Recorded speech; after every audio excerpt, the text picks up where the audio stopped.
Hello, my beautiful beings. Welcome back to the Beaming Podcast. In today's episode, we are going to talk about how to embody love even when you're feeling alone. I think I talk about this quite often, but how do you resonate within the love space when you are existing in your shadow state? I think oftentimes the way I like to get back to love is by focusing on my external circumstances and working my way inward. So, what I mean by that, when I recognize that I am operating from more of a shadow state, aka I'm triggered or my negative emotions are kind of getting the best of me, I like to honor that that's coming up within me and then slowly find my way back to my light. And I've prefaced this in a couple of my episodes, but when you're in the midst of your emotional jungle and you're in a darker state, shadow state, the clouds are around you, it's feeling low. I would explain this as if you are in the trenches of what you're experiencing. How are you going to get yourself out of there? Because if you just exist there, then you're going to be in the midst of that jungle for a really long time. And we all want to get back to the light, but the big question is, how? In order to do that, you need to stand in those beams of light and just keep trickling into the next right thing so that eventually you can reach the goal of abundant light. And in the midst of what I'm moving through now and what I spoke about in my last episode, I really had to ask myself, okay, what's the first thing in my external circumstances that will help get me back? What's the first beam that I can step in from this negative rooted emotion that I'm feeling? And the first thing I always think about is get up out of bed and show up as her. So I immediately get ready, do my hair so I could feel a little bit more high vibe, because I know when I feel like I can present myself to the world as a confident, radiant being, I feel better. So I started there. Then I was like, let me put on an outfit that makes me feel a little bit more vibey and free, because I know if I show up on a physical level, on an external level, I'm okay. Now I'm in my second beam of light. I got a cute outfit on, the hair's looking good. Okay, now I'm going to do my makeup and I'm feeling a little bit more high vibrational. Even just talking about it makes me feel a little bit better. Let me spray all my scents. Let me put on my essential oils. I usually put on lavender at this time, rub it on all my hot points so that I can smell it throughout the day so I can feel a sense of calm. And then I just breathe, trying to breathe in and breathe out. And then eventually I start to operate at a little bit of a better frequency. And then I work my way inward. And something I'm really starting to recognize, especially in the book, Breaking the Habit of Being Yourself by Joe Dispenza, I keep referring to it because I'm learning so much from it and I absolutely adore it. I can't wait to get to the chapter that I'm on right now. But he talks about how meditation, it's about going within, and it's best to meditate in the morning and in the evenings. And I have found that even in my own life, meditating in the morning is so helpful for me because it's the only time I really feel like I have a sense of calm, which is so fascinating because in my depression, I actually found that I loved the nighttime. But now that I'm more busy, more fulfilled, have found my life's passion, my life's goal, and I'm really living that truth on an everyday basis, I find that my night times is just rejuvenation and relaxing because I'm getting pulled in so many directions throughout the day. So I say that all to say, working with your external and then coming inward so that you can really understand what's happening within the depths of you. But oftentimes in life, and this is something I actually, just an update for you guys that care, I did talk to that family member actually today, and I feel a lot better about it. I had to move through it in my own way and just honor my own emotions so that I didn't pour too much onto him. I feel like we have to really internalize when we're moving through states of trigger, because sometimes people unconsciously trip something up within you, and that's not their fault. It's just something you have to move through. And I gave myself a lot of grace. I think it had been 2 weeks since I talked to him. I could have swore it had been a week, but whatever. That was the situation. But I say that all to say that it has been resolved, and I'm feeling a lot better. But within all of that, I had to remind myself that, like, as an adult, we still have to show up to things. Like, we can't just sweep things under the rug and just show up for so long, because that can create burnout, emotional burnout. Within that, you have to be honest with yourself and really admit that, like, wow, I have to sweep this under the rug temporarily because I have obligations and responsibilities that I need to show up for, but I am going to circle back. But within that, 2 weeks had gone by and I was like, oh, I'm not handling this. And one of my toxic traits is that I will be triggered by something and then a couple days will go by and I won't care anymore. And all of my friends bring this up to me all the time because I have a funny way of doing that, which leaves an open window for people to kind of like take advantage of me or walk all over me. And I'm really trying my best to become more aware of that and actually confront my problems, because I think sometimes, because I'm not a confrontational person, it's just easier for me to get over it on my own. And then I don't communicate, which doesn't do anything for the person that I'm interacting with on a negative level. So I'm really trying to get better at that because I'm so good at talking to people and advising people on what to do, but sometimes showing up for my own self in a place of defending myself. I sometimes not necessarily fail. I think I just don't do my best. And that's an area of my life that I'm really trying to get better at. And I think when you come from a place of trauma, it's really hard to do that because it's not just one thing that's bothering me. It's about 10 things that you tripped up within me, because I take it so personally. And it's weird. Sometimes I'm really good at not taking things personal, but then oftentimes I'm not. And I find when I'm in a traumatic season, it's really hard for me not to take things personal because, man, like everything is going off within you. And I think the four agreements is one of the hardest things when you are moving throughout your adult life, because not taking anything personal and not making expectations are two of the hardest things to do on a consistent basis. You really have to show up to that every single day, no matter how healed you think you are. And talking about the four agreements for a good portion of my healing journey. And even I sometimes fall victim to it. And I have to grab it real quickly because, nothing is owed to you. The only thing that you're in control of is yourself and just showing up. I think the biggest thing I'm really starting to work on is every morning I write out how I want the day to go and what I'm going to achieve. And that has really been helping me maintain my consistent flow and showing up as her. Showing up as her is an everyday choice. And I know I keep preaching about this, but it's really true. You have to make a conscious choice to show up for the person that you want to be or the person that you are, in any aspect of that. And we're all human. We all make mistakes and we may not remember all of these things all the time, but in your journey, giving yourself grace is really important, but also holding yourself accountable to the things that you're learning is also very important. And you should be doing both simultaneously. So I think, and maybe this is something that you can join in with me, I'm going to write down on some sticky notes: don't take things personal, don't create expectations, and little love notes to myself around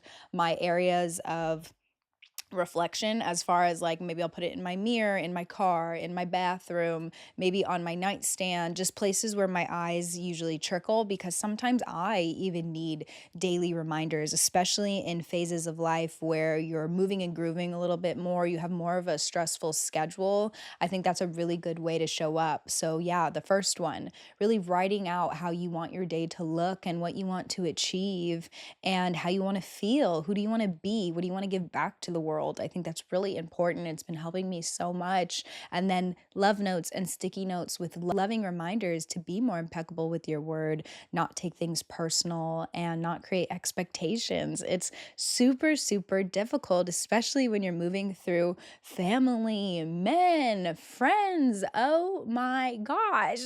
It just never ends, okay? And I'm just one person. I keep saying that, but like, it's just so hard to be mindful of just about everything. And I think I put a lot of pressure on myself to do that. But when you're just a conscious being, it's really, really hard to shut that off. But, it's not my job to do everything.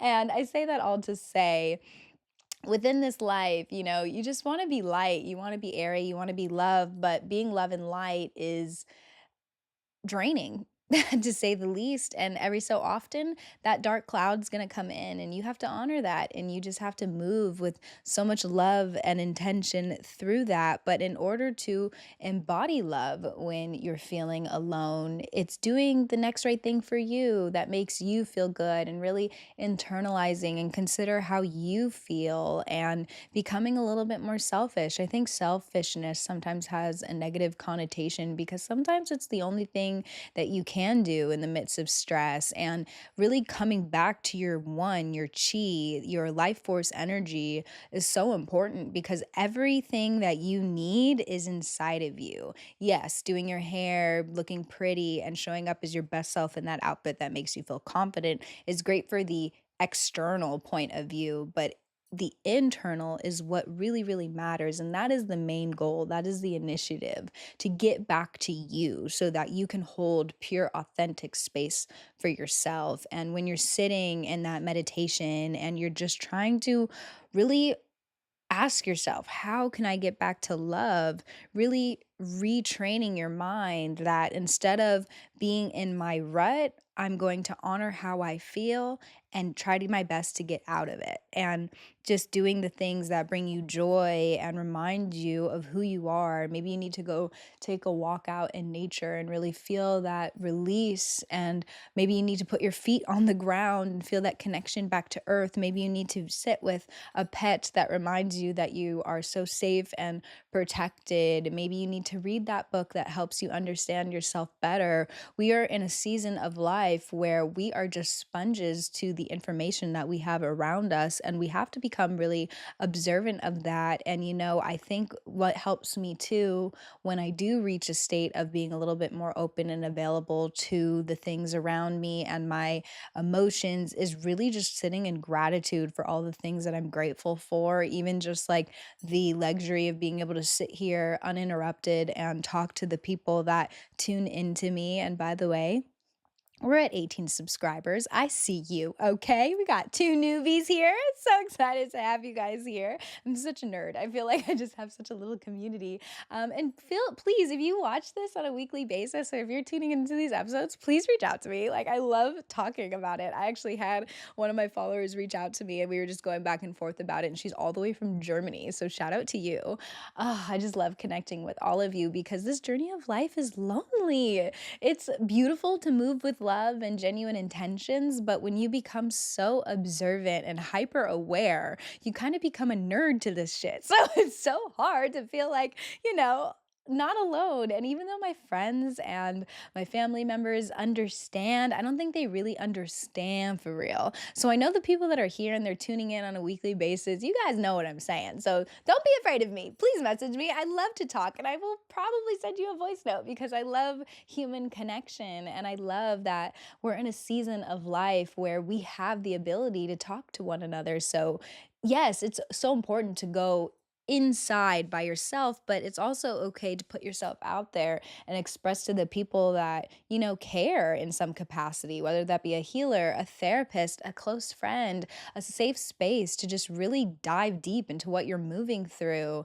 I really am starting to understand, like, being vulnerable. It's hard, but it is a choice, and it's okay to be vulnerable, especially when you know that person is a safe space. So I say that all to say, I am in such an interesting space in life. And, there's never a moment in time where I want to come on this mic and not show up as me. And like I said in my last episode, the last couple of weeks have been really challenging, but I think I am moving through those challenges with you guys and showing you that even in the midst of deep trigger, you could still show up in some capacity and be transparent about it. I'm not my bubbly self. I really wanted to come on here and talk about like sex, orgasms, and embodiment, but I just wasn't vibrating in that space. So I just had to show up as myself and not fall victim to really wanting to be in my rut. All I want to do right now is go lay in bed, eat hot Cheetos, even though they're terrible for me, eat strawberry shortcake cake from Whole Foods, and watch Love Island UK season 11, okay? That's all I want to do, but I know I have a job, I made a commitment, and I love this, and I love you guys, and I love showing up, and Oh man, like I know there's gonna be days where all I want to do is sit on this mic and cry, even if sometimes I don't have anything to cry for. And I think that's the beauty of being an emotional, sensitive woman.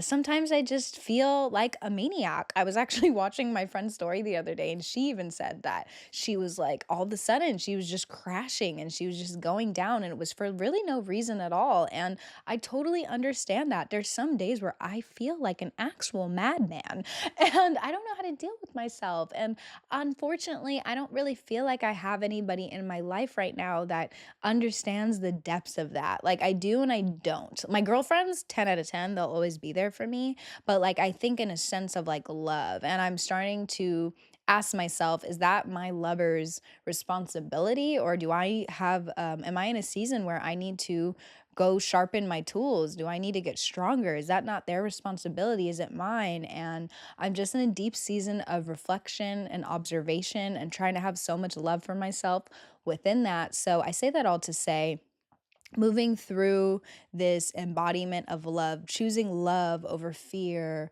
love over stress, it's a daily choice.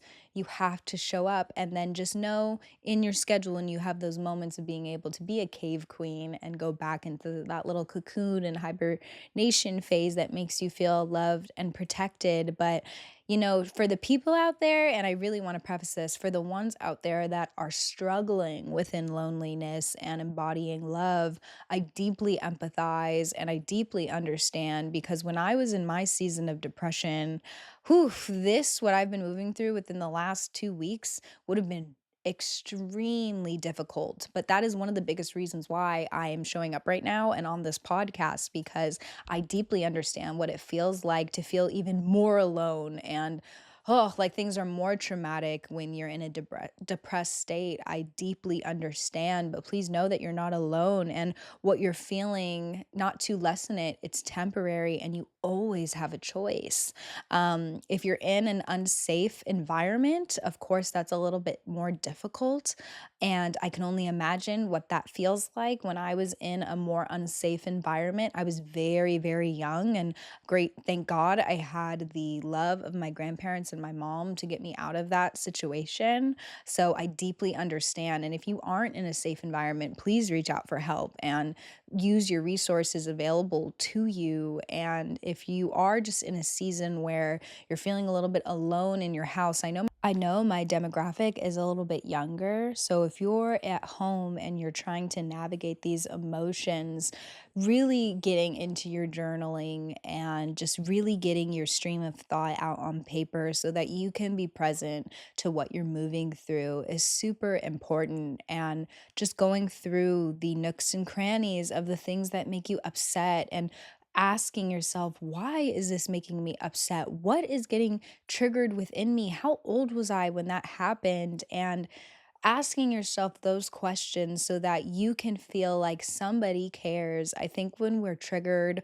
or we're operating from a lower vibrational frequency, it's as if we're screaming for help. And oftentimes that's your inner child just looking for safety and protection. So I say embodying love by embodying you. It's so important to embody the essence of who you are because when you really honor who you are, you get closer to that inner awakening, that inner sense of knowing. And that inner sense of knowing reveals embodiment. It reveals tender love and care and attention to you. You do not need to look outside of yourself to embody pure love. You can look within in order to reveal something as beautiful as who you are. Who you are is magnificent. And when you think about embracing the things that make you unique, you shine brighter. I always say this, but no jaguar has the same spot pattern. Each coat is unique to that specific jaguar. So really embrace that and take it back to you. How are you different? What makes you you? Not everybody can be you. There's no such thing as a copy paste. So really grip that and take it for what it is and unravel it. Ask yourself, like, what makes you different?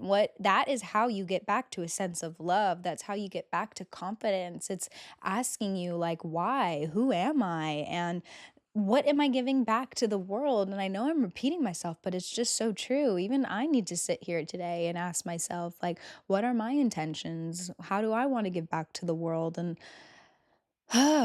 Just sit in gratitude and slow down. I think in the midst of being so stressed and having so many responsibilities, I even lose track of who I am and what my meaning and intent is in this life. And I say that all to say embodying love when you're feeling alone is more than an action, it's a choice. And that choice has to really be from the depths of your spirit and a knowingness of who you are and reminding yourself of your pure authentic power that is so individual to you and being able to access that in moments of depression or sadness can be tough, but it's possible. Just go through the depths of you, remind yourself what makes you unique, what makes you feel more powerful, more beautiful, more radiant, and more confident.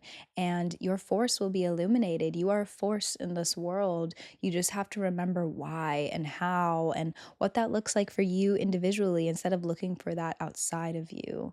I'm sending so much love to you all. Thank you so much for holding me accountable and allowing me to show up because I swear if I didn't commit to these Mondays and I didn't see like my little 2 followers growing every week, I would be like, oh my God, I can't even tell you guys how bad. I just wanted to post, not posting today, but I'm like, I know who I'm speaking to. I know it, the people that need these messages and need these downloads of thought in whatever capacity that is are here, and I appreciate you deeply, and if you wanna get to know me, please message me on Instagram. Brittany Hope is where I think I respond the most. I love to collaborate with you guys and know what you guys are moving through too. And if you guys do want me to do some type of like Zoom where we can all meet and stuff like that, I would absolutely love it. Or we could do like when I post on Mondays, we can all come on and I'll post it live and interact with you guys. But I'm so honored to be here and thank you for just consistently showing up and being interested in my content in whatever capacity that is. And I think I'm getting to the point where I would really appreciate if people comment like what kind of videos you guys want. I kind of just go with what is intuitively coming up for me or what I think would be helpful within what I'm moving through. I'm hoping by next week I'm resonating in a little bit more of a airy space. I think I might even take you guys into my kitchen possibly and tell you guys what I'm eating, maybe switch it up a little bit from the depths of emotion. But I honor each and every single one of you. I hope you guys have a beautiful start to your week, and I can't wait to connect with you all. Please do. And with that, namaste.